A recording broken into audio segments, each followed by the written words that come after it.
নমস্কার, আমার চ্যানেলে আপনাদের সবাইকে স্বাগত জানাই। আজ বানাবো নিরামিষ পাঁচমিশালি সবজি। এখানে আমি বিট, গাজর, বেগুন, শিম, আলু এই 5 রকমের সবজি নিয়েছি। প্রথমে কড়াইতে তেল দিয়ে তার মধ্যে দিয়ে দিয়েছিলাম 5 ফোড়ন। তারপর একে একে সব সবজিগুলোকে কড়াইতে দিয়ে হালকা ভেজে নিতে হবে। তারপর তার মধ্যে দিয়ে দিয়েছিলাম পরিমাণ মতো নুন। এই নুনটা দিয়ে কিছুক্ষণ রেখে দিতে হবে।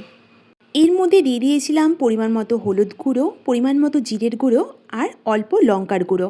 আপনারা ঝাল যে যেরকম খান সেই অনুযায়ী কিন্তু লঙ্কার গুঁড়োটা এখানে দেবেন। তারপর দিয়ে দিয়েছিলাম পরিমাণ মতো চিনি। এরপর একটা টমেটো কুচি করে দিয়ে দিয়েছিলাম। তারপর কিছুক্ষণ সেদ্ধ হওয়ার জন্য রেখে দিয়ে ভালো করে নাড়াচাড়া করে নিতে হবে। আজকের ভিডিওটা কেমন লাগলো অবশ্যই কমেন্ট বক্সে জানাবেন, আর ভালো লেগে থাকলে একটা লাইক দিয়ে উৎসাহিত করবেন। চ্যানেলে নতুন হয়ে থাকলে চ্যানেলটা সাবস্ক্রাইব করে পাশে থাকা নোটিফিকেশন বেল অন করে রাখবেন, যাতে আমি এরকম রেসিপি শেয়ার করলেই আপনাদের কাছে সাথে সাথে নোটিফিকেশন পৌঁছে যায়। এরপর আমি তরকারির মধ্যে দিয়ে দিয়েছিলাম অল্প ধনেপাতা কুচি আর কিছু বড়ি। তারপর নাড়াচাড়া করে নিলেই রেডি হয়ে গেছিল নিরামিষ পাঁচমিশালি সবজি।